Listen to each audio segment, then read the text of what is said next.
Pain is terrible, but surely you need not have fear as well. Can you not see death as a friend and deliverer? What is there to be afraid of? Your sins are confessed and absolved. Has the world been so kind to you that you should leave it with regret? There are better things ahead than any we leave behind. This is Pints with Jack, Season 7, Episode 7. Yours, Jack. Letters to an American Lady, Part 4.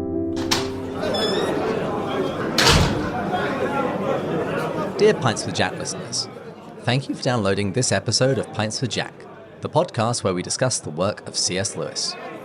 This season, we're reading some of Lewis's letters, which have been brought together in several different collections. In Season 7, we'll read his correspondence with Mary Willis Shelburne, found in Letters to an American Lady, as well as his letters to children, and his exchange of Latin letters with St. Giovanni Calabria.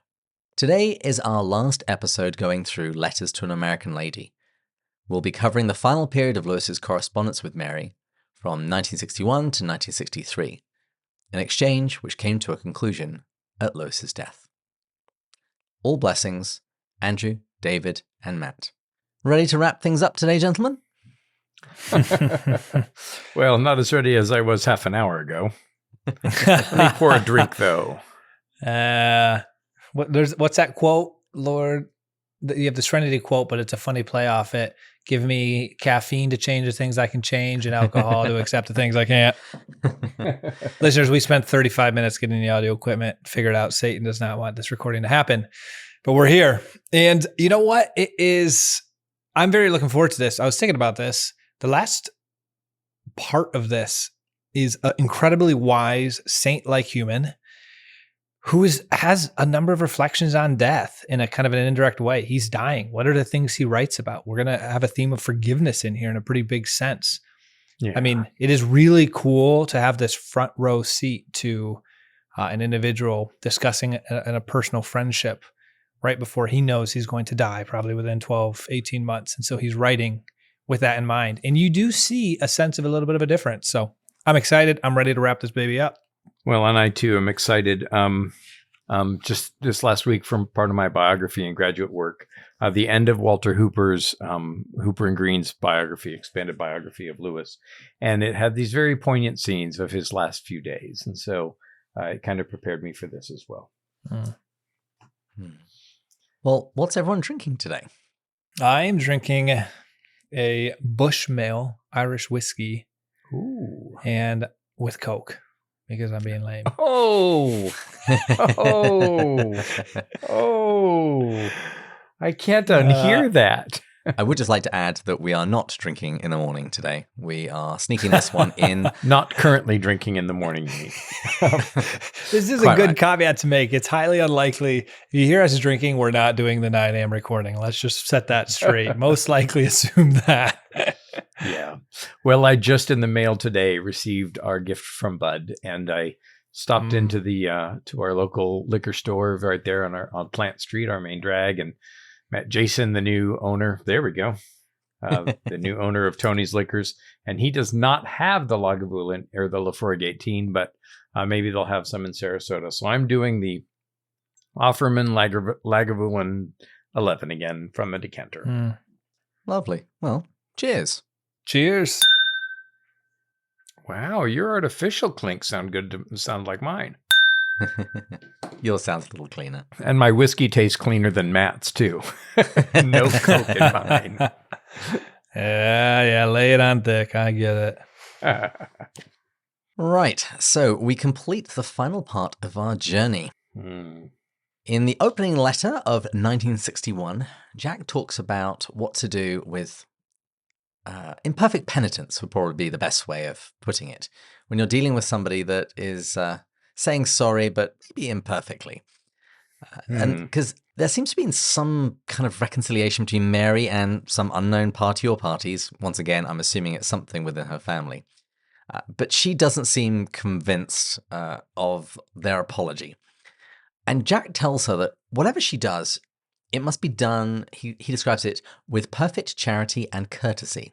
And she needs to get her own attitude right, chiefly by recognizing that even if their penitence is imperfect and their motives are mixed, that her own penitence and motives are also very often imperfect and mixed. The Lord says, "Forgive as you'd wish to be forgiven." And he says, "Try not to think, much less speak, of their sins. One's own are a much more profitable theme. And if, on consideration, one finds no faults on one's own side, then cry for mercy, for this must be a most dangerous delusion." Yes. Well, the situation is actually that she has moved in with her daughter and son-in-law. And that's what Lewis means she's deciding about whether to do it, and she ends up doing it. He says this is only a choice between crosses, so it's not a very helpful prospect. But he does, I think, have some great advice. He says, "It is no disguising it, only a choice between crosses. The more one can accept that fact, the less one can think about happiness on earth. The less, I believe, one suffers. So the more you accept your cross, the less you think about happiness on earth, the less you suffer." And actually, in just a year or so, Lewis will write his last essay, and it's the last thing published before he died, I believe. It's called an essay called "We Have No Right to Happiness." Which isn't quite the downer that it sounds, I do have to add. It is not. I just love this letter. I mean, it started out this episode with a bang, but Lewis is just so good at, I don't even know how to put this into words. A frightening statement for a podcaster. I know. I guess I read this and there's a number of things in here. He talks about this concept actually in more depth later on as well. But he's just so good at making you shift your perspective. Like pointing out to you that you aren't as charitable as you think. You aren't as good as you think you are. Like putting it on yourself, it's hard to be, it makes it easy to then look at someone else and go, wait, you know what? I really should just cut them some slack. Their penitence isn't perfect. Would mine have been? How often have I gone to confession to our Lord, which is like guaranteed forgiveness, and still somehow justified my actions leading up to it? Like I can't even do a perfect penance to the person who's going to guaranteed give me perfect absolution. And yet, what do we think we do with humans? I don't know. I love this. It really actually hit me. And for those of you who don't know, penitence is that feeling of being sorry. It's when you repent. You feel penitent, you feel regret, as if you want to turn from the way you had been going and go a different way. Penance, in the classical sense, is what you do about it. So as an act of penance, I may go and make restitution, but penitence is the feeling of being sorry. By Lewis's next letter, Mary has made her decision to proceed, so she's going to move in with her daughter, and Lewis offers her this beatitude as she moves in with her daughter. "Blessed are they that expect little, for they shall not be disappointed." If anyone would like to send that to me as a cross-stitch, I will put that up in my office. Give that to your wife for a Christmas gift. No, I already know what I'm getting you at possibly a future event. But let's move on. Well, I say get it for you. I'm actually getting it for someone else. Anyway. She's going to be listening to this. He speaks about the handling of his own stepsons, and he offers the maxim, when in doubt, what to do or say nothing. And he admits, I do so easily meddle and gas, so I interfere and I talk and talk and talk. And he says, when all the time what will really influence them, for good or for ill, is not anything I do or say, but what I am. And I would say this is gold for all parents out there. One of my friends, he is a pastor of a local Presbyterian church, and I asked him, how do you raise good kids? Because I've met his kids and he's doing something right. He offered a few pieces of advice, but he ended by saying, but really in the end, if you want to have kids who are virtuous, you've got to be virtuous yourself. He says, they're going to turn out like you. So if you want to shape them, become a better man. So needless to say, I picked up the check for lunch. Isn't that so true in every aspect of life? Like they say, be the person you want to attract with your spouse. Be the person you want your kids to be like. If you want to be a good leader, going to a leadership summit for a weekend is not going to probably equip you to become a good leader. Just becoming a good, virtuous human being is probably far better, and your employees will mimic that. It's like every aspect of life. It's not anything I do or say, but what I am. There's a wonderful moment in the 4-DVD collector's edition of Lion, the Witch, and the Wardrobe. There's a marvelous biography of Lewis. It includes interviews with a number of folks, including some nice snippets from Douglas Gresham, who says that Lewis was the best person that he had ever met. And he says, I don't know what kind of man I would be like if I hadn't known Jack, but I can tell you this, I wouldn't be much good at all. And so what Lewis was hoping for here actually seems to have come true, at least by Doug's estimation. In this letter, Jack also cites William Law, an 18th century Church of England priest, who had some very good pieces of advice, and I'm gonna read them. And you could be very easily forgiven for thinking that this directly comes from Lewis, because there are echoes of this in multiple books. So the first is, there can be no surer proof of a confirmed pride than a belief that one is sufficiently humble. That's right out of Mere Christianity. And the other one was, I earnestly beseech all who conceive they have suffered an affront to believe that it is very much less than they suppose. What a great rule of thumb. That comes from a book with the very snappy title, A Serious Call to a Devout and Holy Life. Yeah. But given the fact that Lent starts just 2 months from the 14th, that might be William Law's book, A Serious Call. Lewis cites it many times, and that might be a good Lenten reading. So I don't know, maybe the three of us try to read it together. Yeah, that second quote is phenomenal. To be honest, it's kind of calling me a little bit. There are a couple of other interesting bits in this letter. He mentions a common friend, Father Darcy, who was a Roman Catholic priest, philosopher of love, is how Wikipedia describes him. And he was connected with a bunch of literary and artistic figures at the time. Also, apparently, Mary's vet has offered a psychological diagnosis for her cat. And Lewis wryly remarks, I have a great respect for cats. They are very shrewd people and would probably see through the analyst a good deal better than he'd see through them.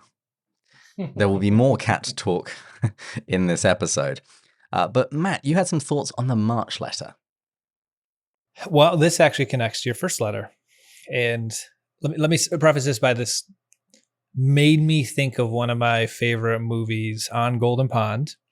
And the scene where the grandmother is talking to the grandson, and is just like, sometimes you have to look at people and know that they're doing the best they can. So here's the quote. Let me start with this. Humans are very seldom either totally sincere or totally hypocritical.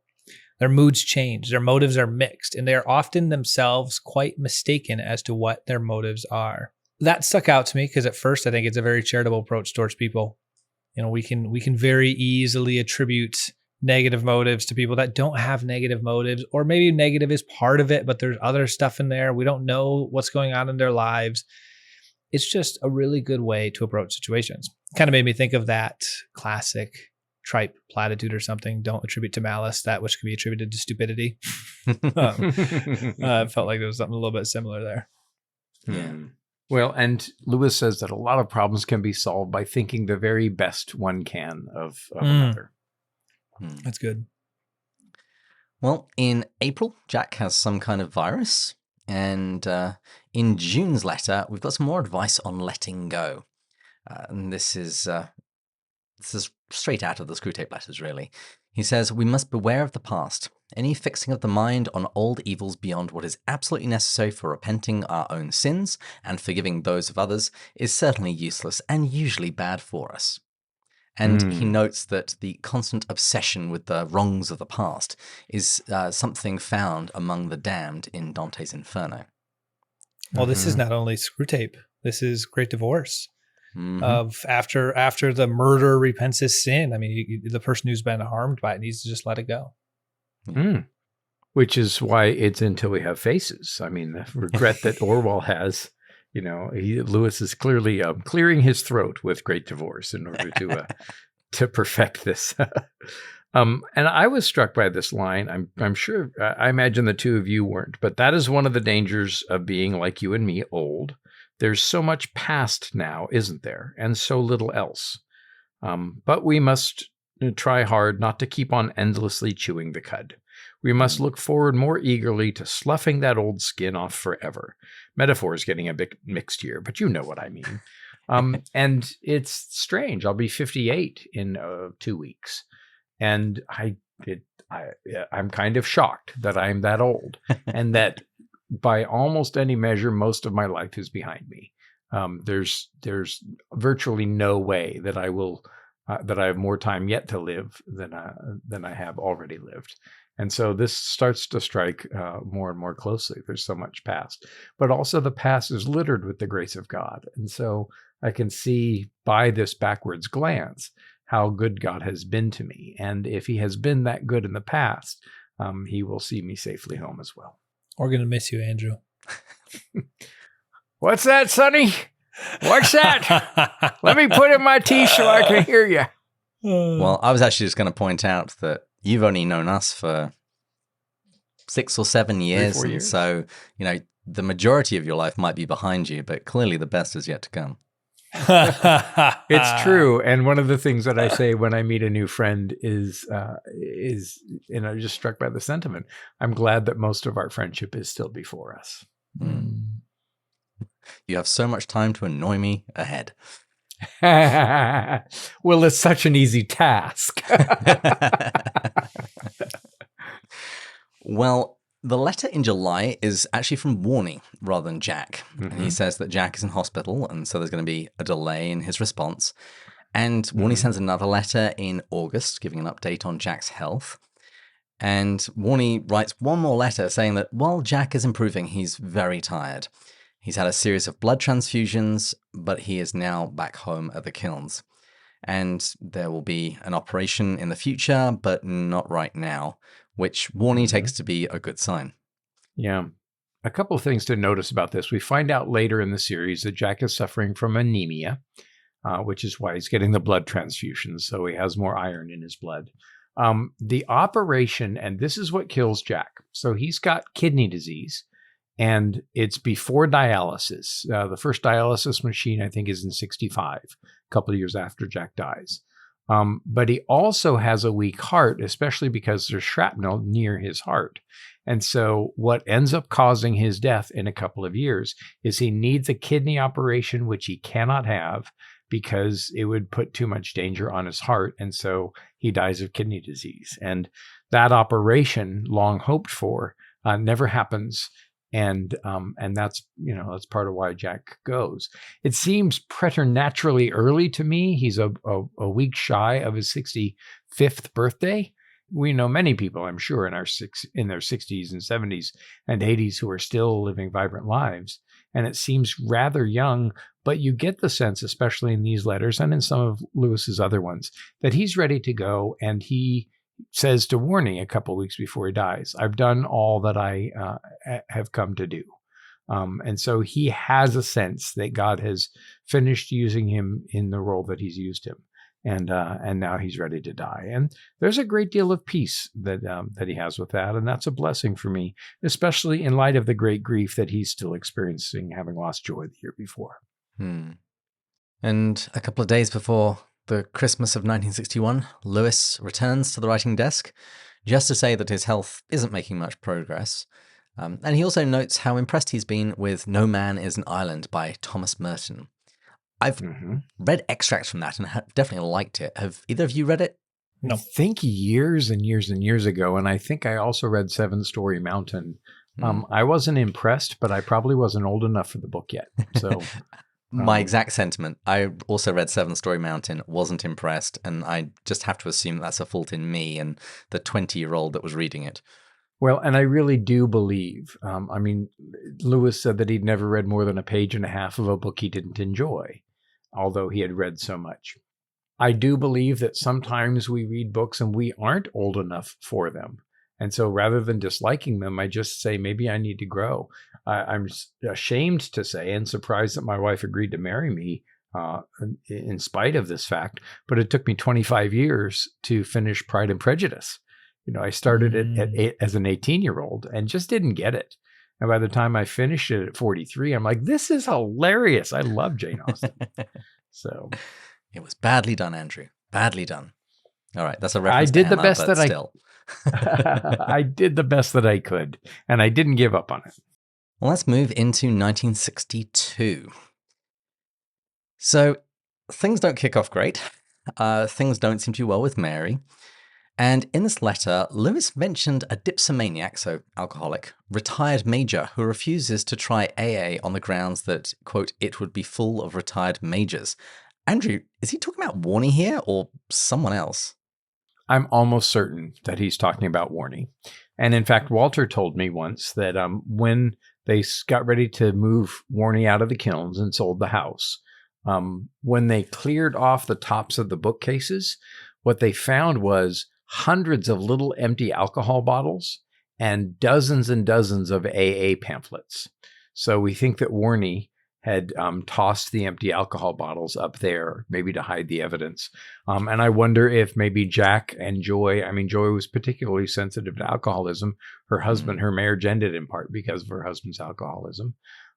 So I wonder if Jack or Joy kind of brought these AA pamphlets to Warney, and he was resistant of that. I think that a profitable study could be done of Lewis as an Al-Anon, Lewis as a codependent, somebody who loves an alcoholic and struggles with that. I think some of Lewis's helping may come from that. So yeah, probably the major.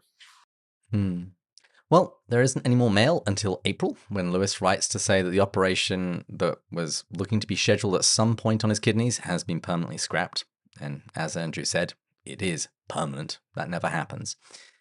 And then he responds again in May and talks once again about trying to stay in the present moment, particularly this time during times of suffering, which is a new spin on this idea. He writes, "The actual present is usually pretty tolerable, I think, if only we refrain from adding to its burden that of the past and the future. How right our Lord is about sufficient to the day." Another Honestly, Echo so of Screw Tape, right? Absolutely. That's been one of so the offering up theme has been a huge theme. And this present, living in the present, he doesn't guarantee enough strength for the 100 of different future scenarios that you play out in your head. And if you really reflect on some of your toughest situations, when I do, it's always my extrapolation of them. Yes. It's always what I think is going to come. If I'm being genuinely honest in this exact moment with what's going on, it's very tolerable. And so this has been very encouraging to me personally, just to come across this theme in these letters. I also theologically and pastorally wonder, and have wondered for years, if maybe everybody has more or less the same proportion of pain and grace. Now, certainly some people go through terrible, terrible things, far worse than I ever have. But then I imagine that our Lord supplies them with tremendous amounts of grace as well. And so I don't mean to cast light on anyone's suffering, but Jesus does say, "My yoke is easy and my burden is light." And even when I was going through a terrible time of grief, I did find this to be true, that sufficient to the day, and that I always had strength and encouragement provided to me, not that I mustered up myself, from God, that was enough for that day. And sometimes I would watch my watch and go, okay, bedtime's at 9:00. All I need to do is get through the next 3 or 4 hours. But there was that grace, and God will meet us. He knows what kind of machine we are trying to drive, and he'll meet us with the help that we need in every day. I believe this as much as is possible. And to Matt's point, when I got married, I bought my wife a house. So I pretty much guaranteed that I would always be living in the present. Thank you. I'm here all week. Try the veal. Tip your servers. There was one other point in this letter that I rather liked, a story which Mary told Lewis, put him in mind of something which happened while he and Joy were in Crete. He tells the story of Joy giving a few coins to a malnourished girl who disappeared, but then suddenly returned with her arms full of fruit for them to eat. It's very sweet. Yes. As was the fruit. Not the only one, buddy. Later in May, on the Feast of the Ascension, which I believe was May 31st that year. I looked it up, yeah. Lewis announces that the doctors have allowed him to try coming back to work, and it seems to be doing him a lot of good, even if he is, as he regards himself, permanently a semi-invalid. He's not psyched about the low-protein diet he's been forced to adopt, and he also has to cut down his stair climbing, which he says means that he has to plan every trip downstairs as though it were an Arctic or African expedition. But one learns, he says, and that's so encouraging.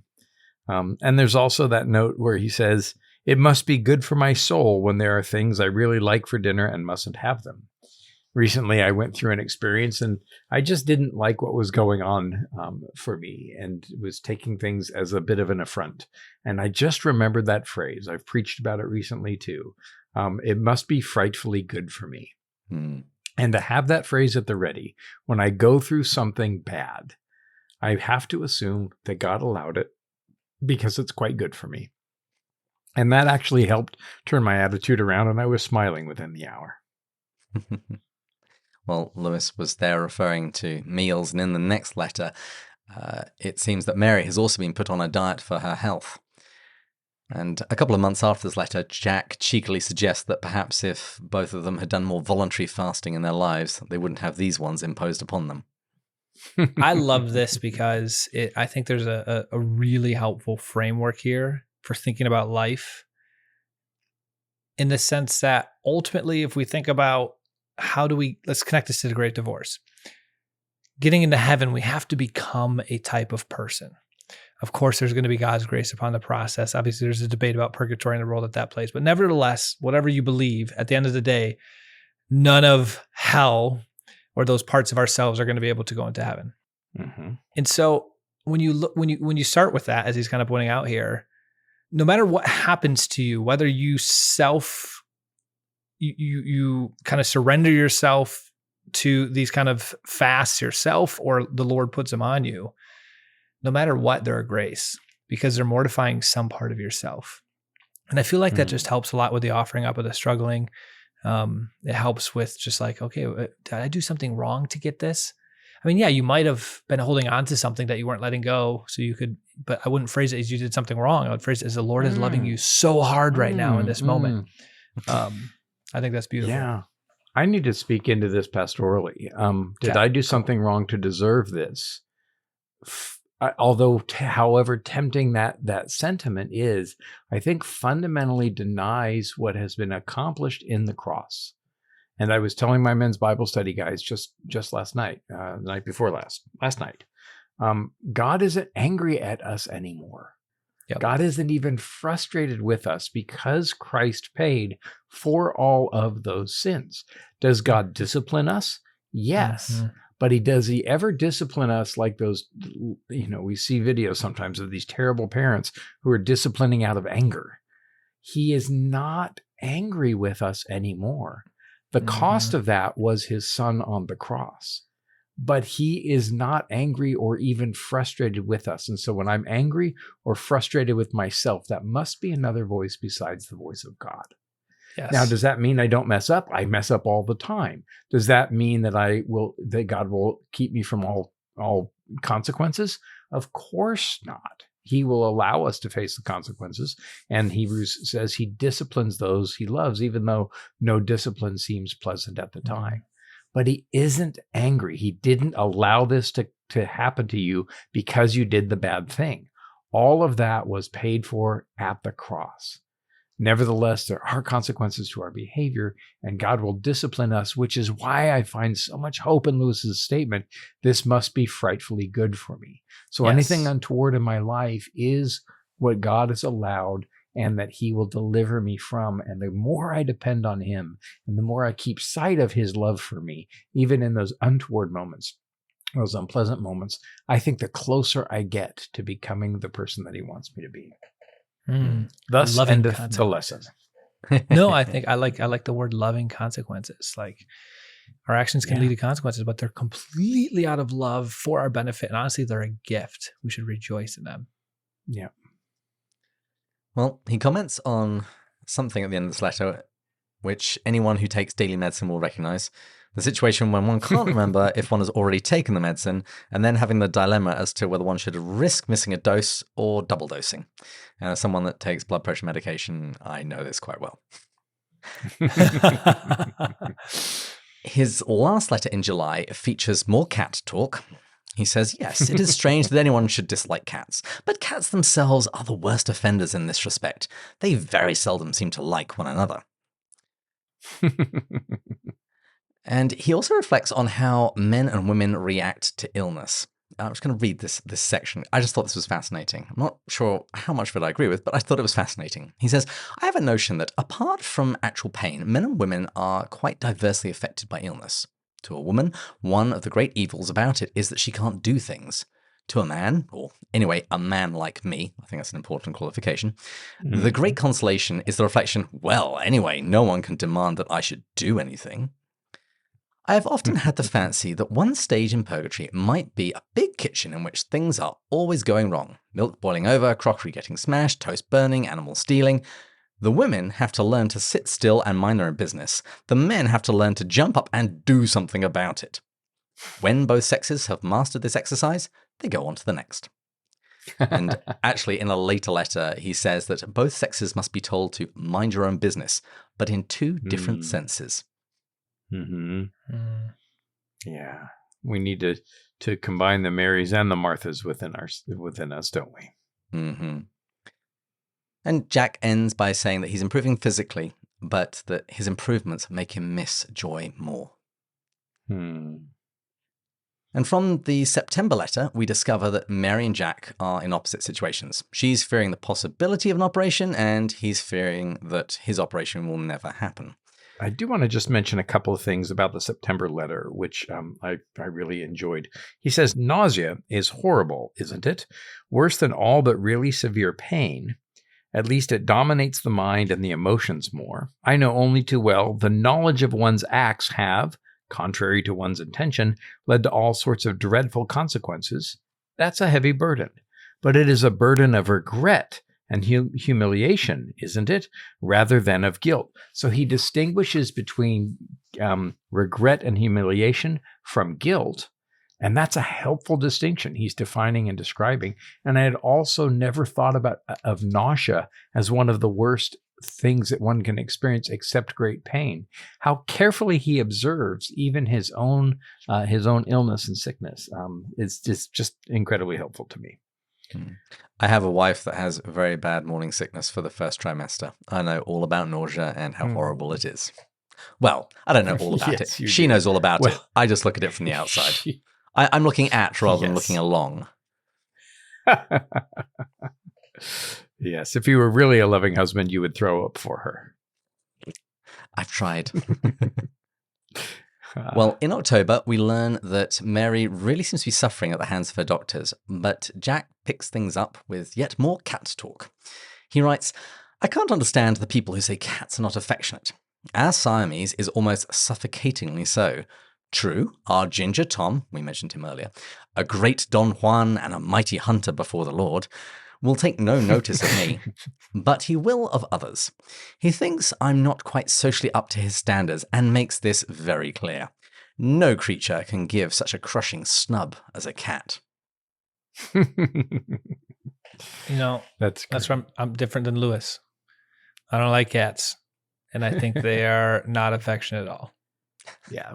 Well, if your intended likes them, I think that you'll grow to like them. I love, though, how he calls the Siamese his step cat, because it was one that Joy, I think, brought into the marriage. At the end of the letter, too, I found out what I wanted to put on my gravestone. He was a grand young chap, sweet as a nut and absolutely sincere. No fool either. Well, me too. A great Don Juan and a mighty hunter before the Lord. Here lies David Bates. Good luck with that. Yeah, Marie will probably get to choose it, so I'll have to put in the order now, otherwise that's not happening. There is one other thing in this letter that I wanted just to focus on for a moment. Jack mentions Seventh-day Adventists and admits that he doesn't really understand their beliefs, despite having a long conversation with a practitioner, a member of the Seventh-day Adventist Church. And I'm actually reading Warney's letters at the moment, and he admits to the same sort of ignorance. But it's this line. He later says, "If they have so much charity, there must be something very right about them." Mm-hmm. And I love this. I love the fact that he looks at charity and concludes that if he sees somebody that is very charitable, there has to be something about them that is very right. That's not necessarily approving of every person's doctrine, just if they're a good person, but seeing the charity and recognizing that there is some goodness there, and possibly some goodness that we'd do well to imitate. Absolutely. And I think that you judge the tree by its fruits. And charity, in the sense that Lewis intends it, unconditional love, is certainly impossible to cultivate without the Lord, as we found out last season in the Four Loves. And so, yeah, there must be something good. I have known wonderful, wonderful Seventh-day Adventists and had great fellowship with many of them. So I'm glad that Jack did too. In October, Mary tells Lewis about her father's view on giving alms, and Lewis concurs. He says this, "It will not bother me in the hour of death to reflect that I have been had for a succor by any number of impostors. But it would be a torment to know one had refused even one person in need. After all, the parable of the sheep and the goats makes our duty perfectly plain, doesn't it? Another thing that annoys me is when people say, 'Why did you give that man money? He'll probably go and drink it.' My reply is, 'But if I'd kept it, I should probably have drunk it.'" This is particularly the last part is a line that's often quoted and brings forward some serious thoughts. What do you guys think about it? Well, I was actually going to ask you guys your thoughts on it, but I wanted to add to it.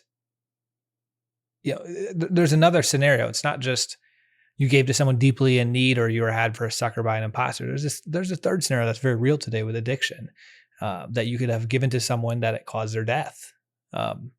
And there's people that are truly addicted to drugs and to substances. And I think prudence is important in this decision. I don't really know what the morality is of these kind of things. I'm not even going to pretend to, other than I think the approach that I've taken here is in Grand Rapids is a pretty decent homeless population, is I have a certain amount that I've discerned and prayed that I give to the 3 homeless shelters every single month.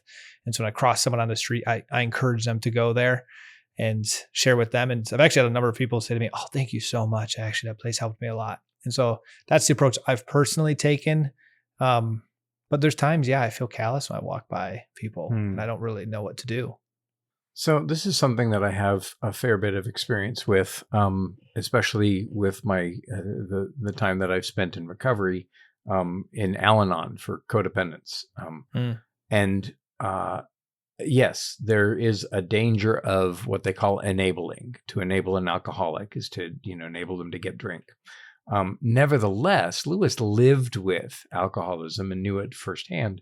Who am I to say that if I give them some money and they spend it on drink, and that might become the drink that brings them to their bottom and brings them to the point where they know that they need help. And so it's up to the Lord to do that, although the dangers of enabling alcoholism are absolutely real. I love his humility. Now I've heard Walter Hooper tell this story a number of times, that he heard Jack say the same thing. Why did you give him money? He's likely going to drink it. And Jack said, "Well, if I had kept it, I was sure to have done so." So I don't think it's Jack trying to encourage alcoholism. In fact, he's under great misery, as we see in these letters, from the alcoholism that he lives with. Nevertheless, it's up to God to deal with to deal with this. And also, I'm just deeply troubled by the fact that Jesus does not give us an out. He says, "Give to anyone who asks of you," and he doesn't say unless they're going to spend it on booze. Right. So, Matt, one of the things that you might want to do is just real carry. Quick, can we rephrase this real quick to drugs, like cocaine, meth, those kind of things, rather than, I think drink's easy to kind of belittle a little bit because it's like, it's not going to kill you. It might cause alcoholism. But in today's days, where you have overdosing of like 200,000 with homeless people, I feel like that might be a little bit more. I love the fact, though, that you are reaching out to homeless, you're supporting homeless shelters. One of the things that you may do is carry with you, and a ministry I used to be part of, they had a homeless ministry and served breakfast in the mornings, but they would pass out a business card with the address of the ministry and directions and times when they had the breakfast, and they would have them taped to a packet of cheese crackers. And so if somebody's asking me for money, I can maybe give them, here's a bus token, and here's a little bit of food, and here's a way that you can go and find some help. And so there certainly are some ways to prepare in advance to give to those who ask.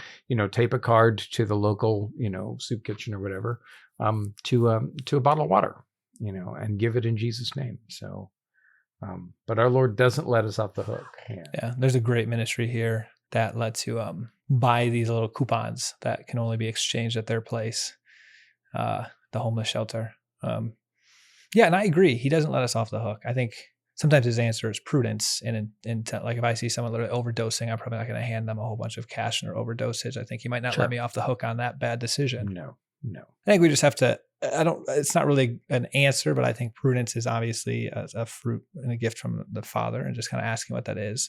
But I do think today it's easy to use that as an excuse to do nothing. And be like, it's so it can very much, so you have to kind of hold it in tension there of like, all right, can go both ways. With my discretionary fund, I have money every month from the congregation that I can use for charitable purposes. And I go to the Wawa, which is a chain of gas stations, and I buy their gift cards. You can't spend their gift cards on alcohol or tobacco, but they have food and they have gas. And so I have a whole stash of them. And this makes me mindful that I should probably carry a few in my wallet so that if somebody asks, I can give them at least some food that's within walking distance of them. That was an excellent discussion. Didn't have to say a word. If that's the definition of an excellent discussion. Oh, it is for me. Well, in the rest of this letter, Lewis has been asked to contribute an article on medieval romance for the New Catholic Encyclopedia, but he's declined due to workload. It also seems that Mary's dog has died, and Lewis spends a little bit of time reflecting on the subject of animal suffering, something that, as a writer, I think he does much better than most. But on a more light-hearted note, he asks Mary, and what is a wool can opener? It suggests either opening a tin by means of a wool, or opening a wool by means of a tin, and both sound very strange operations. In November, he talks about living alone, quote, with all its miseries and dangers, both moral and physical, as well as living in community, with, quote, all the rubs and frustrations of a joint life. I hope one is rewarded for all the stunning replies one thinks of but does not utter. Yes. There's also an ellipse at the end of this letter. We are all fallen creatures and all very hard to live with. And the sentence that is missing, it is not only Episcopalians who behave as if they have never read St. James. Are you proud of me? I really wanted to make that the quote of the week.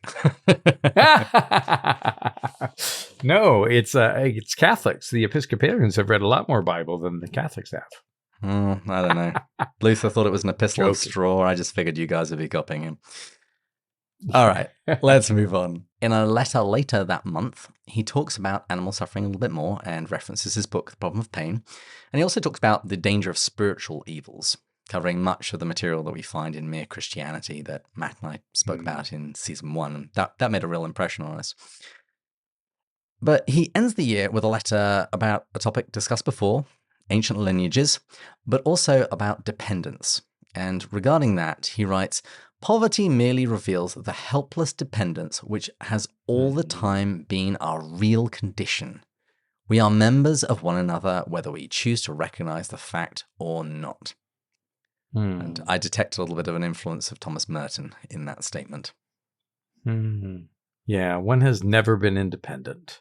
Always in some mode or other, one has lived on others, economically, intellectually, spiritually. Yes, we are all dependent on the gifts of our betters, and that's an indicator of the cross and of our Lord. These letters are poignant to me because this is 10 December 62, and a year he will have been buried for a few weeks by now. He ends the year by talking about his health. I get on fairly well. My chief concern is a difficulty in sleeping at night and keeping awake by day. Perhaps I'm turning into a nocturnal animal. Bat? Wolf? Owl? Let's hope it be an owl, the bird of wisdom. And I always was attracted by mice.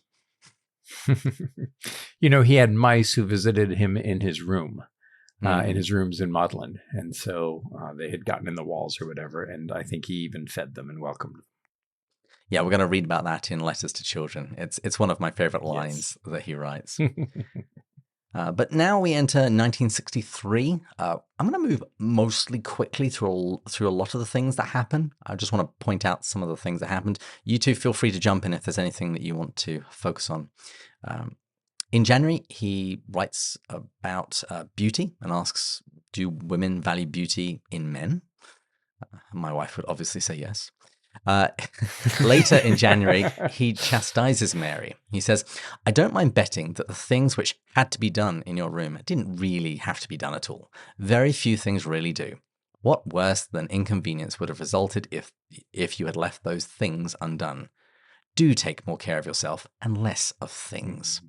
That seems to be a perennial thing he's sensed in her, and it seems to be a common thing among the women of his acquaintance, that he felt that they were always trying to do things that weren't actually strictly necessary, even to the detriment of their own health. There's a phrase in recovery, how important is it? In a letter at the end of January, he says this, and this is something I definitely recognize. I find the best sedative if one is wakeful in the middle of the night is simply food. And that's definitely true for me. And my wife has regularly come down in the morning to discover some stuff that she cooked the previous night has mostly been eaten by me in the early hours. But he also comments that in this letter, he had to get up at 1:30 a.m. and wait for an ambulance in the snow for 20 minutes.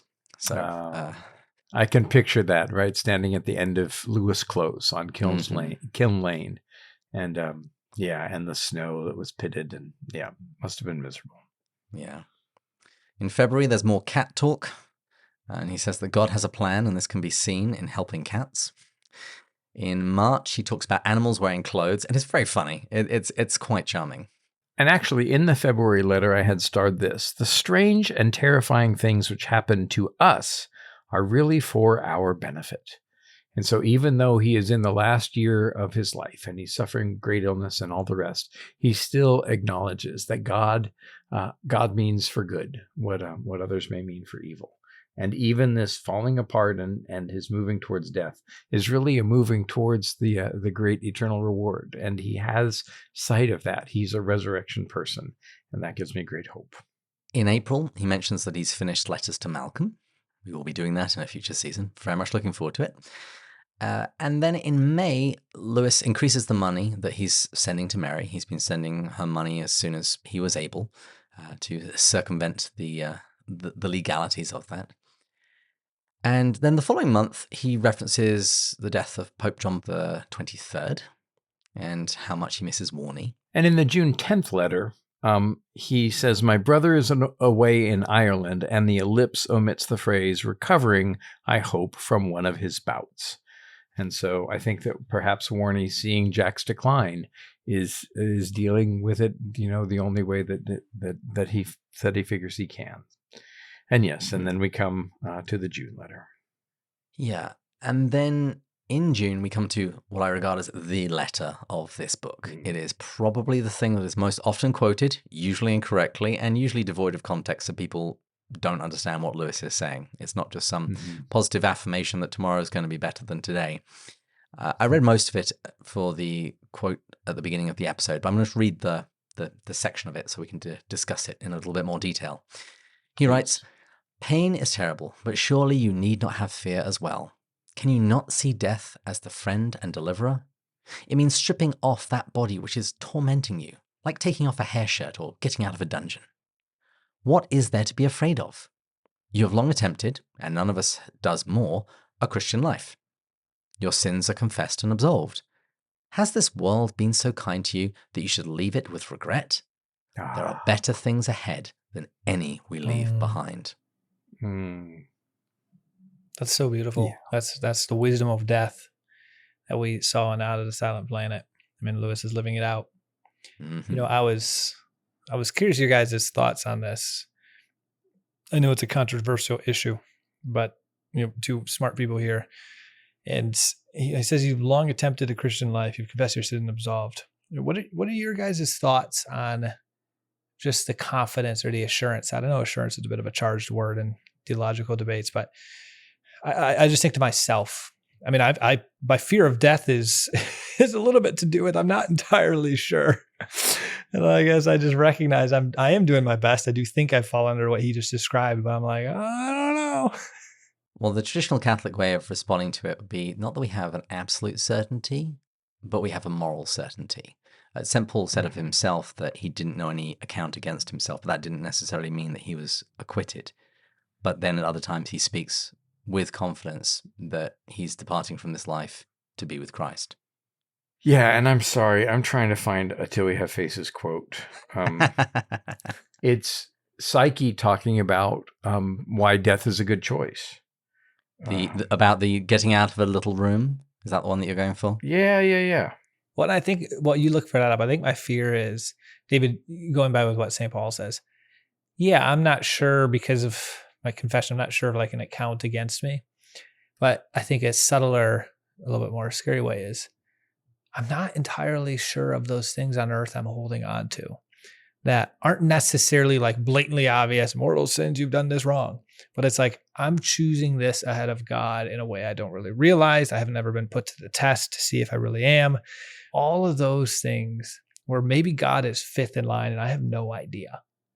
That's the part that scares me sometimes. It's like you have all these things you've built in your life that comfort you. And you can tell yourself God is your number one. But when push comes to shove, is he really? Well, speaking of Till We Have Faces, we see there what self-delusion can do. But I would point to the thing at the deeper part of it is one's disposition. Is one disposed to throw oneself on the mercy of God or not? Mm-hmm. Yes, I would say I am there. Well, and Psyche says, as for death, why, Bardia will look on it 6 times a day and whistle a tune as he goes to find it. We have made little use of the fox's teaching if we're to be scared by death. And death opens a door out of a little dark room. That's all the life we have known before it, into a great real place where the true sun shines and we shall meet. And she is going to death, but it's through death that and through sacrifice, and she has a sense that it is through him. You know, sometimes in my work I'm faced with a great deal of illness and pain, and certainly death. There's a funeral next week. No, it's a funeral tomorrow in my parish. But as much as I don't like death, and there's little comfort to offer to somebody whose loved one has died, but as we face it, would I not go down the same path that my Lord went? Right? He suffered pain, and he suffered rejection, and he suffered death, and death was not too good for him. And why would I think to avoid it? I can dread it perhaps and not wish it certainly upon myself or on those I love, but certainly it is the way that we will go through that door into the greater room. And throughout this entire section of Letters to an American Lady, I've had Audrey Assad's Death Be Not Proud running through my head, where she speaks about, so death, if your sleep be the gates to heaven, why your confidence? And also the line from Till We Have Faces, die before you die. There is no time after. There you go. Yes. Matt, you had some thoughts on the next letter as well. Yes, this one, I wanted to pull a bunch of stuff out, and so I'm going to break it into section, but I mean, this letter has stuff on death, forgiveness, storing up treasures in heaven. I just thought there's a lot of beauty in it. So I start here with this part. I'm overjoyed at the blessed change in your attitude to death. This is a bigger stride forward than perhaps you yourself yet know, for you were rather badly wrong on that subject.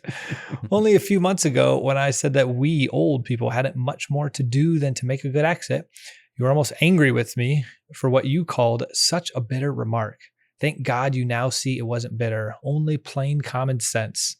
Yes, I do wonder why the doctors inflict such torture to delay what cannot in any case be very long delayed, or why God does, unless there is still something for you to do as far as weakness allows.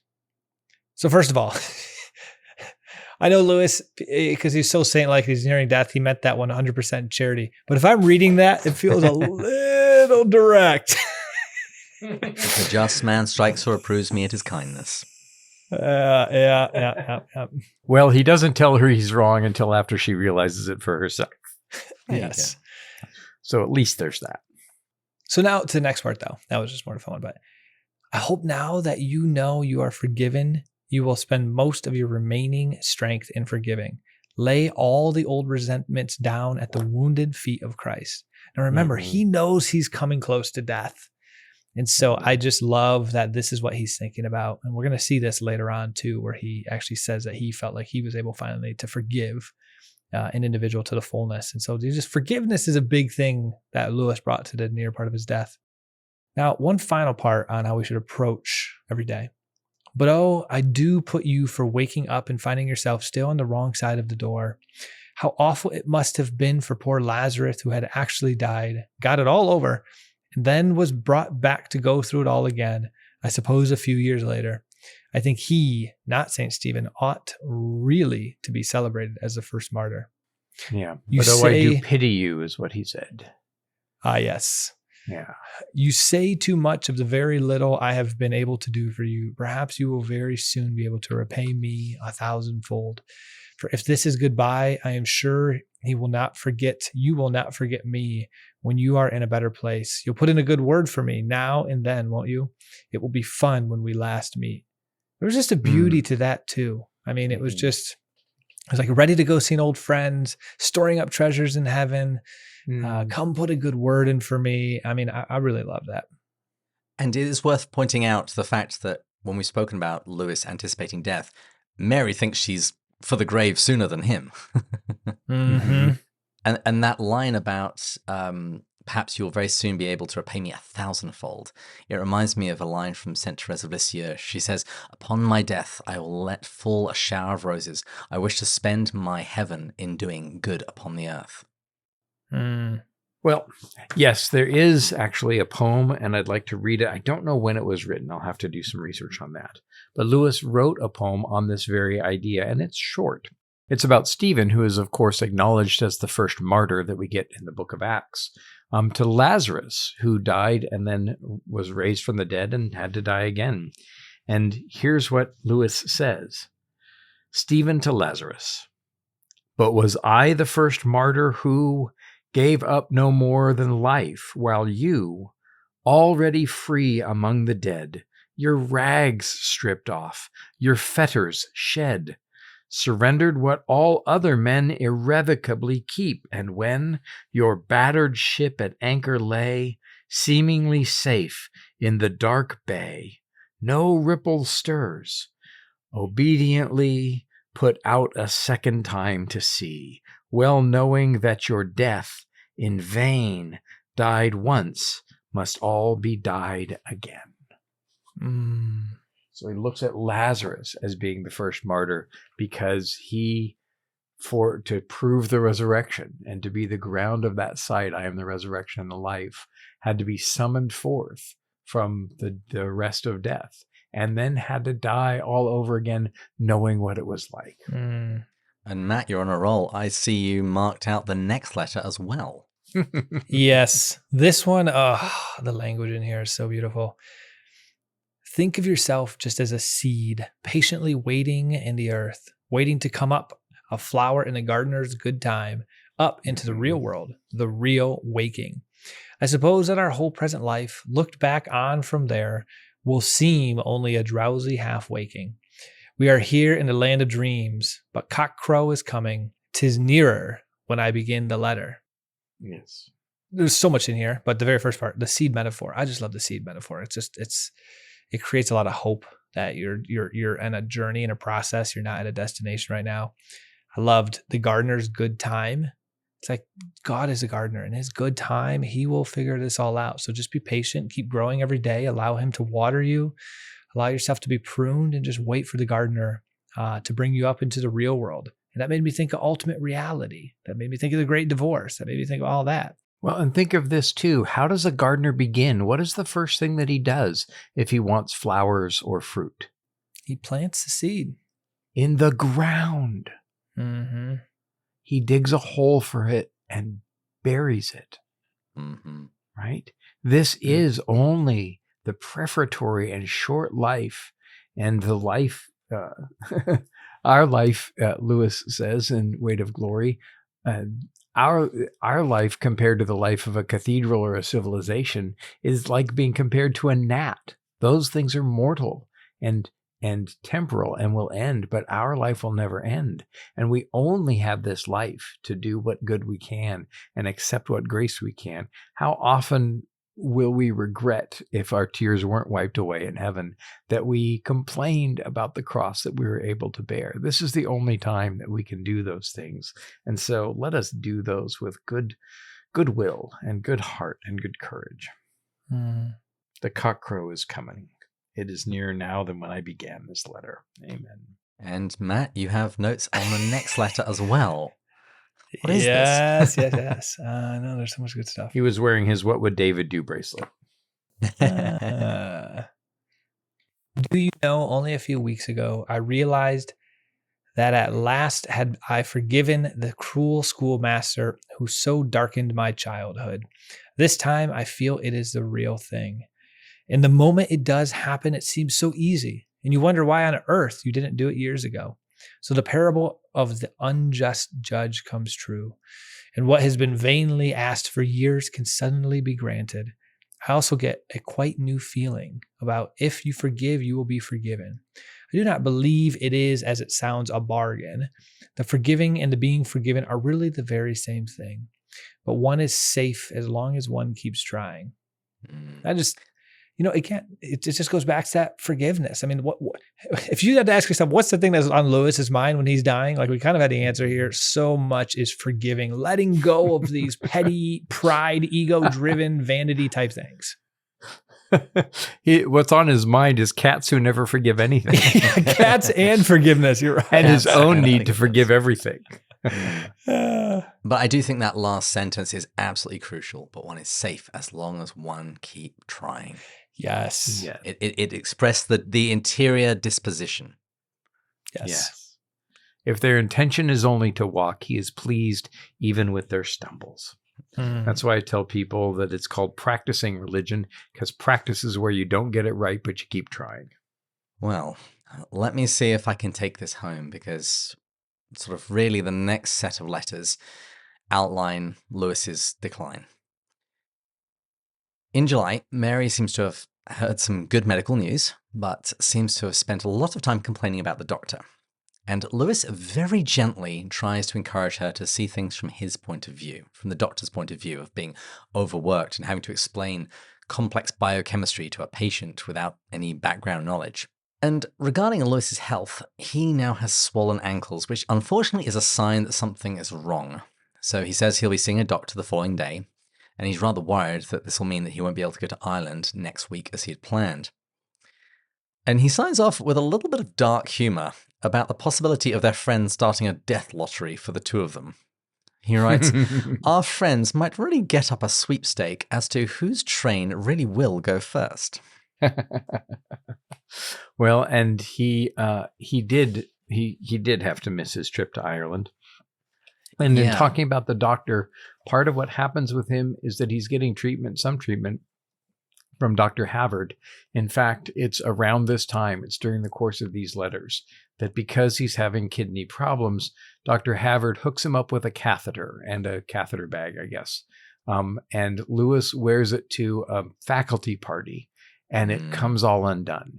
And so he's got, he makes a mess of himself there in public. And Dr. Havard was perhaps not the sharpest of medical practitioners. And I know that we've had we've had on our guest before who's done some work on Dr. Haver, but he misdiagnosed Joy Davidman, I believe, and there were some faults in his medical practice. And some of those cost Lewis. And so when he talks about forgiveness, I put it in that context. He says in another letter to someone else, the deuced thing about forgiveness is that you do it all on Monday, and then by Tuesday or Wednesday, you have to do it all over again. And so he keeps meeting with Dr. Havard, who has failed him significantly, both with his wife and with himself. And he keeps a soft and tender heart towards him. And he's really trying at the end of his life to practice this forgiveness. And he's getting close to the one who died to forgive us all. And so maybe there's hope for the rest of us too.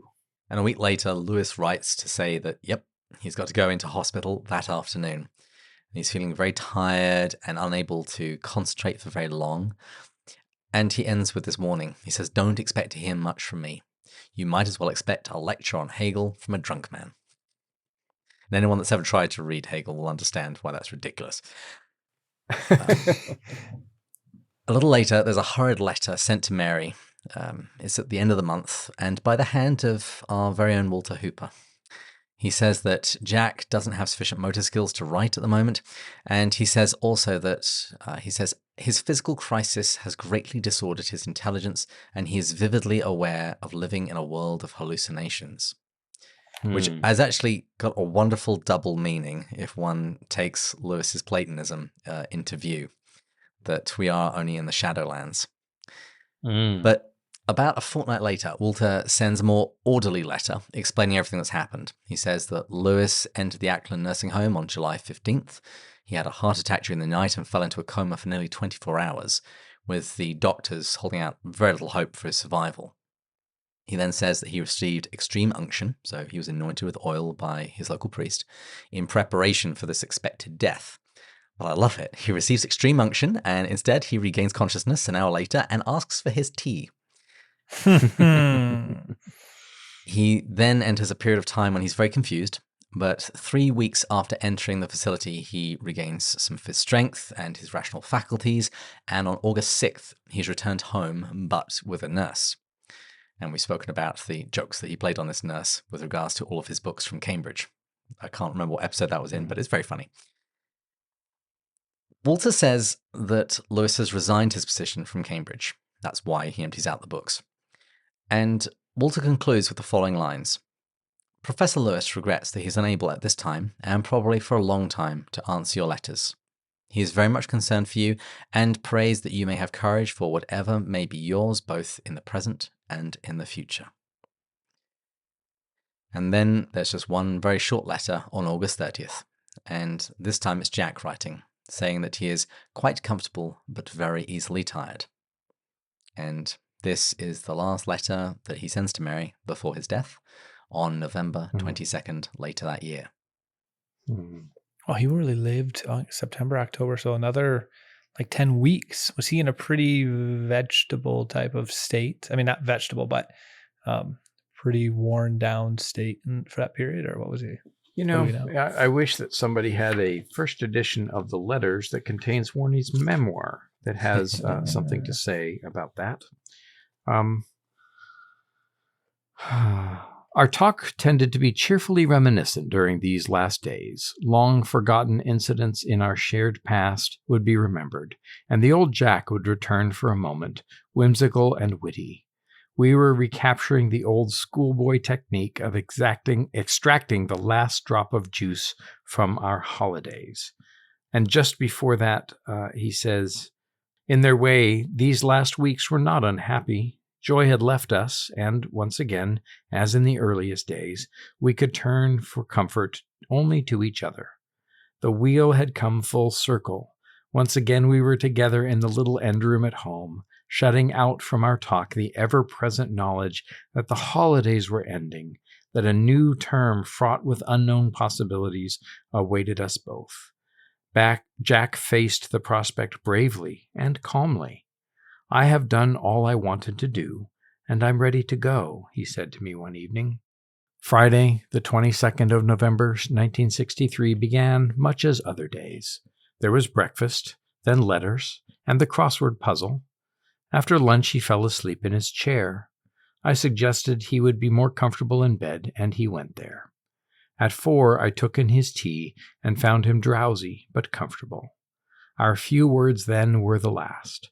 At 5:30, I heard a crash and ran in to find him lying unconscious at the foot of his bed. He ceased to breathe some 3 or 4 minutes later. The following Friday would have been his 64th birthday.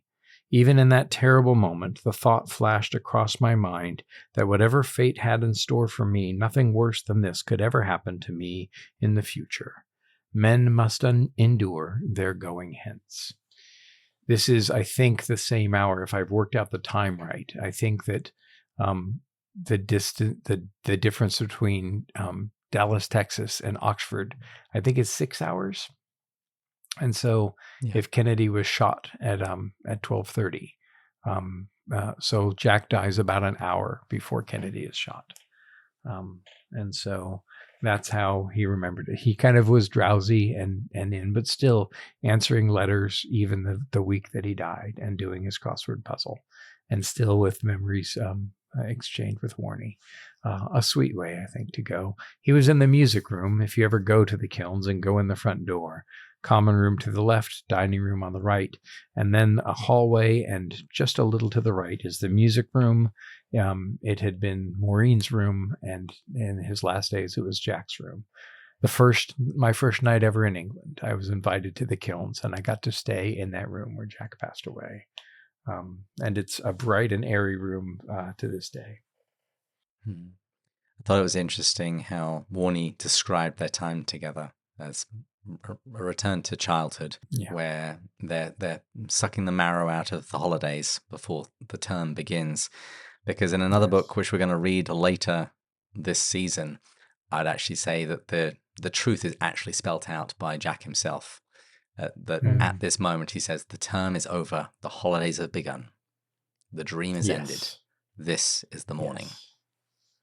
Yes, absolutely.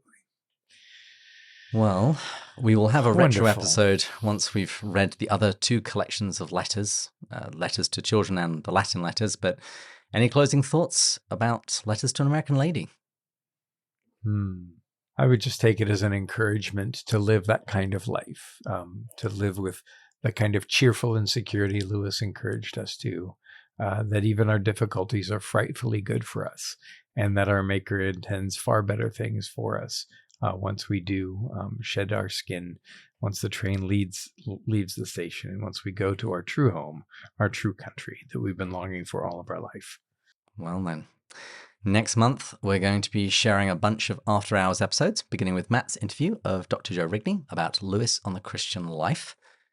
Please stick around to the end of this episode after the sign-off, because I'm going to be reading another of Mary Willis Shelburne's poems.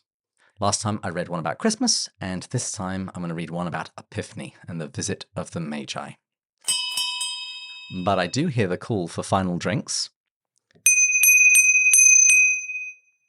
So thanks to our sound engineers, Taylor and Sarah. Thanks to Julia, our intern. Thanks to our listeners and Patreon supporters, particularly our top tier supporters. Alex, James, Matt, Erica, Joelle, Amanda, Thomas, Bud, Shane, Kay, Paul, Gary, Stephen, Kelly, Chris, John, James, Kate, Peter, David, Angela, and Rowdy. We pray for our listeners, and particularly on every Tuesday with all of the prayer requests in our Slack channel. If you've enjoyed this episode, please order a friend a copy of Letters to an American Lady. They can read it in the new year. And please join us again next time, when we'll continue going further up and further in. Cheers. Cheers. Cheers. By the way, if you order your book today, it will still arrive in time for Christmas, which doesn't end until January 6th. Splendor in Bethlehem by Mary Willis Shelburne. They come in stately caravan from distant places of the earth, journeying to Bethlehem in search of one whose star-told birth has brought these eastern kings to see the King of Kings on Mary's knee. Their wisdom rives the curtain spread by simplicity around. The baby and his mother led of God true royalty they found, and bending low their gifts they bring to honor Christ, the newborn King.